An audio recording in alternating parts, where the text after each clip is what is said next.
Bogotá is known as one of the cheapest cities in Latin America, but it comes with a bad reputation when it comes to safety. So I'm here to answer the question, can I live here comfortably, affordably, and safely? I want to live well, with super good food, modern apartment, fast Wi-Fi, while also having the freedom to explore what Bogotá has to offer without being harassed, mugged, or worse. In this video, I'll break down exactly what it costs to live here, and you can also follow along my personal safety index here to see how safe I feel in every situation. Now, I'm currently recording on the rooftop of my Airbnb with this beautiful view of the city. So let's go down and check out the room. And welcome to Bogotá. You can see we're here in the living room, got a little couch, nice sized TV, and super fast Wi-Fi, which is nice. I've rearranged the desk and the office chair to get that nice view, especially at sunset. It's absolutely beautiful, helps with productivity. You can see the kind of little kitchen dining area over here, and really well equipped kitchen with microwave, stove, oven. We even have a blender up there and a good sized, actually a massive fridge, and a massive washing machine that is definitely more than we need. Works great with a little hanger area. Of course, we have the bathroom. Don't spend too much time in here, hopefully. And the pièce de résistance, the master bedroom. This is a 1-bedroom. And because it's in a great location with a lot of these modern amenities, the price comes to a little over $1,000 per month. But you can easily find very nice places as well for $650 or less, like you see here on the screen, especially when you're sharing with another person. The savings can go really far, which I'm just not doing on this trip. Now, if your stay doesn't have a washing machine, there are a lot of laundry service shops in the area for about $30 per month, depending on how many clothes you go through. And in terms of safety, we have front desk security that doesn't let anybody in the building that they don't know, and padlock on the door, so absolutely 5 out of 5 for safety. But let's see how that compares to the neighborhood.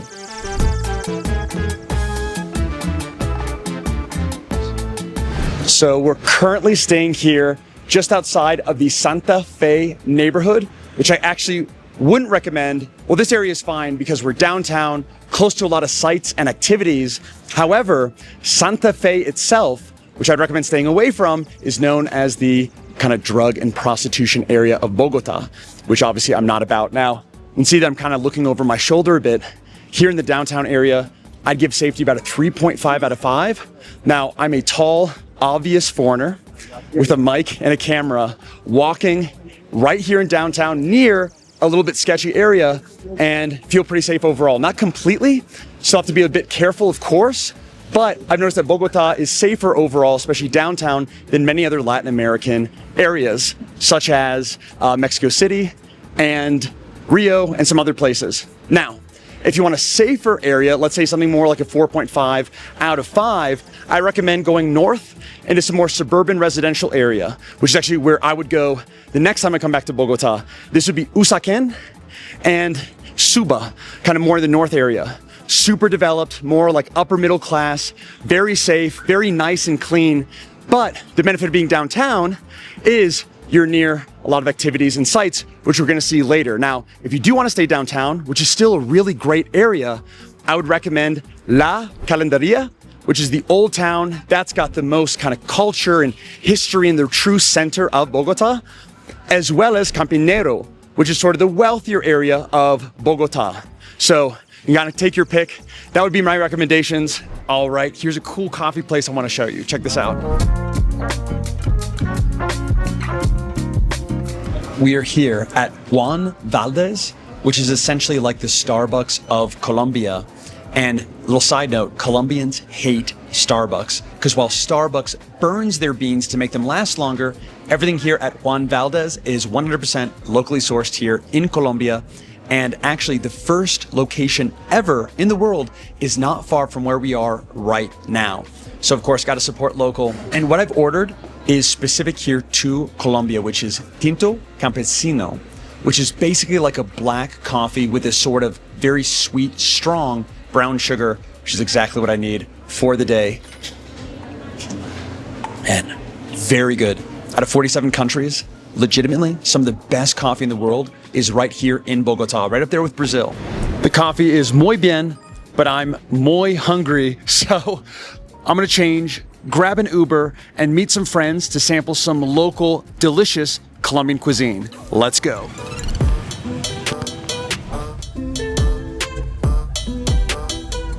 So in terms of getting around, Uber is definitely the way to go for a couple reasons. So first, Bogota does have a metro system, but it's not the most reliable. A lot of delays and, has to be on specific routes and can be a bit sketchy. So what I recommend is definitely getting an Uber. You can get an Uber car, which is normal. You can also get a motobike or Uber bike, just like you can in Southeast Asia. You can do the same here, which I've also tried once and only once. Couldn't record it because it was insane. So I'd recommend going to the car, much safer, 5 out of 5 now. As you can see, I am sitting in the front seat because there's a bit of a taxi cartel here in Bogota. So it's just kind of safer for the driver to sit in the front. Otherwise, they could get damaged. But no danger to us, but you want to be respectful. So sit in the front, kind of like, you're a friend. And in terms of price, on average for a 20-minute Uber ride is $4 US. Compare that with $36 for a 20-minute ride on average in Ohio.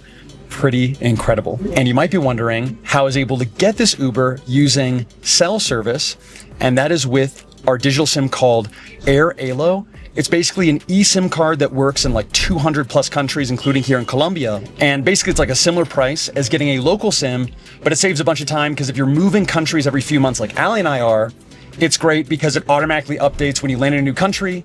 You don't really need to do anything. You don't need to wait in long lines at the airport like we've done before, like in Namibia that took over an hour just to get a SIM card. Works immediately, don't need to figure all that kind of stuff out. So if you're curious about AirAlo, you can get their best discount linked in the description section of this video along with everything else. Hey. How are you guys doing? All right, so we're here with our friends, new friends, Sheldon and Tanya. So we actually met at a wedding in Suba, right? Suba neighborhood, which is great. And that's one of the things I really love about Colombia is how easy it is to make friends, not just with fellow digital nomads, but also local, how do you say, Bogotá? Rolos.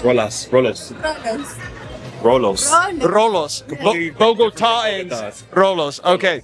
And a big reason that I want to meet up is not just to catch up, but also to sample, some of the best food that Bogota has to offer and the prices. So let's dive in. So Tanya is helping order. And the reason for that is even here in Bogota, which probably has the most English speakers, like in Colombia, still not a ton of English speakers. So if you want to practice your Spanish, this is a great place to do it. But just kind of keep in mind, have Google Translate ready or make some local friends and they'll help you out. So super appreciate Tanya helping us out here. Because yesterday, I accidentally ordered 2 coffees somehow. That is beans, sweet plantains, rice, some meat, and avocado. And this one is cazuela de frijoles, right here. It's similar to bandeja paisa, that is famous in Colombia. This one right here is a soup that I love, and that's from Bogota. That's ajiaco, and we have the best soups in Bogota and Boyacá. And this right here is lulo. Lulo is a fruit just from Colombia, and this is our favorite fruit. Everything is so fresh.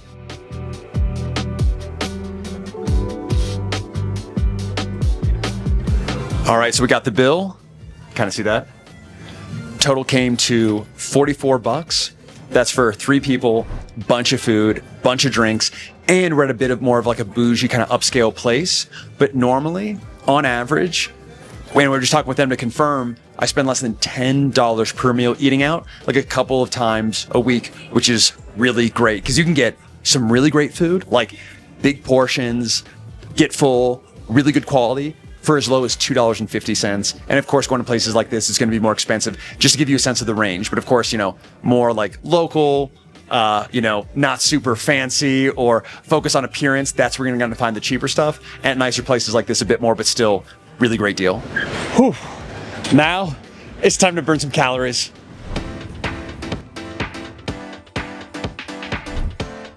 Just like Brazil, the United States, and the Netherlands, gym culture is strong here in Bogota. So whether you're downtown or a more suburban area, there are a ton of gym options, even within like a 15-minute walk.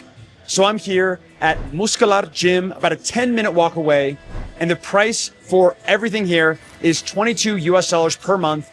Plenty of equipment, but also pretty busy, which is very typical here in Bogota. And they even have a sauna, which is pretty crazy. If you're looking for a little bit more, let's say upscale, franchisee, modern type of place, which there are definitely those options as well, like right across the street, that will come to about $30 per month. So in any case, very affordable. In terms of safety, I give this gym a 4.5 out of 5, which is pretty typical of any gym around the world because there's always a chance of getting stuff stolen, but pretty safe overall. Now, let's get a few sets in before we grab some groceries.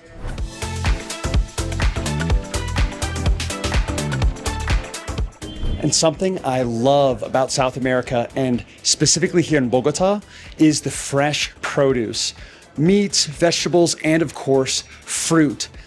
Oh my gosh, fresh papaya, soursop, oranges, limes, and a bunch of fruits that I still can't pronounce that I've only found here in Colombia. Now you can find smaller markets like this to buy, different produce, but they also have more what I call modern or Western supermarkets as well, which is actually where I do most of my shopping. But every once in a while, especially for fruit, I love to find these local fruit vendors, which you can find here kind of throughout each neighborhood in the city. So I'm gonna buy some stuff. We'll see how much it costs. So we're back in the lobby. Total fruit bill came to $4, which is a bit much, but we did get a lot of fruit. We've got papaya, a couple passion fruits, 2 guava, oranges, a couple fruits I don't even know what they are. And on average, for total groceries, I personally spend about $340 per month, which is super high because I buy a lot of like organic, more premium type of like beef or like peanut butter, honey, stuff like that, as well as whey protein, which is super expensive. But cutting out, let's say, whey protein and all that other stuff, shopping at more like regular markets and kind of these street markets, you can easily spend $190 or less per month eating most of your meals at home. And I mean, good quality. I just am willing to pay a little bit more because it's still the same quality or if even better than the US and cheaper. So I'm happy in that regard, but my lifestyle isn't everybody's, so let's go ahead and put these away. Now, as a digital nomad, working online is obviously super important. And in Bogota, there's 3 main ways to set up your workspace. So the first, and my favorite, is to convert your Airbnb into a co-working space.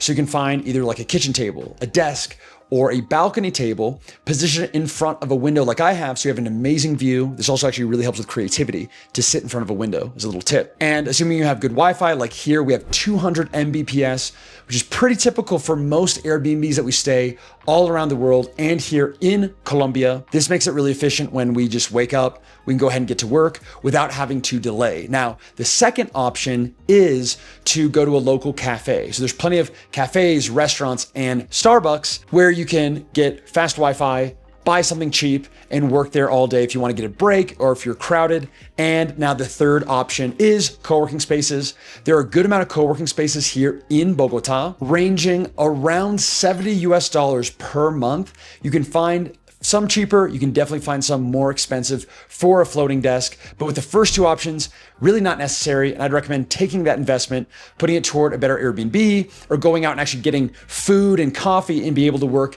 that way, or a mix of that. Now, I actually have to finish up some work before we head out to a super special place.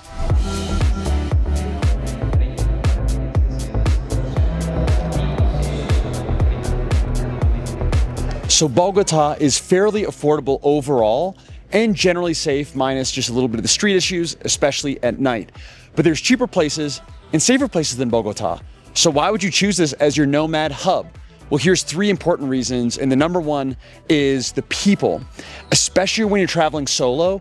What I found to be super important after living in 47 countries is how easy is it to make friends with the locals. And I'm telling you, here in Bogota, the longer I live here, is the easier and easier it is to make friends. For example, I was out eating last night and a guy invited me to go out drinking with him and his friend. Tonight, I'm actually be going to my friend's wife's grandmother's house who invited me because she knew I was alone in Bogota. You met Sheldon and Tanya earlier, but that's amazing. Warm, professional, really, really love the people here. I think that's what really sets it apart. But aside from that is also the airport. So Bogota has one of the largest airports in all of Latin America, in the top 3, which makes it great not just for setting up base here to get around Colombia, but also to get all around Latin America, Europe, and many other countries, which a lot of people don't take into account. It's why Allie and I always try to set up when we're staying longer term near a larger airport like this one. Just a little advantage here to Bogota as well. And number 3 is the activities. What do you actually do here besides, working, going to the gym and groceries? Well, there's actually a surprising lot to do, including going on hikes here in the nearby Green Mountains, going up to the Salt Cathedral, which is absolutely crazy, the Gold Museum, the Emerald District, because Colombia actually produces the world's most amount of emeralds, go walking along the Spanish colonial streets here in La Calendaria. Really nice vibe. I'm really loving it. One of my favorite places in all of Latin America. And another big reason to choose Colombia and Bogota as your digital nomad hub is because for most countries, especially where digital nomads are coming from, it is visa free. So you don't have to pay anything to enter the country, which is really nice. And if you want the free cost of living calculator, which shows you exactly how much money you need to keep the same quality of life across the 25 cheapest, safest, and most exciting digital nomad cities across the world, then the link will be in the description section of this video. And now for the grand reveal. Yes, you can live well on less than $1,000 a month in Bogotá, Colombia, which is pretty incredible. So be sure to stay tuned for even more destinations.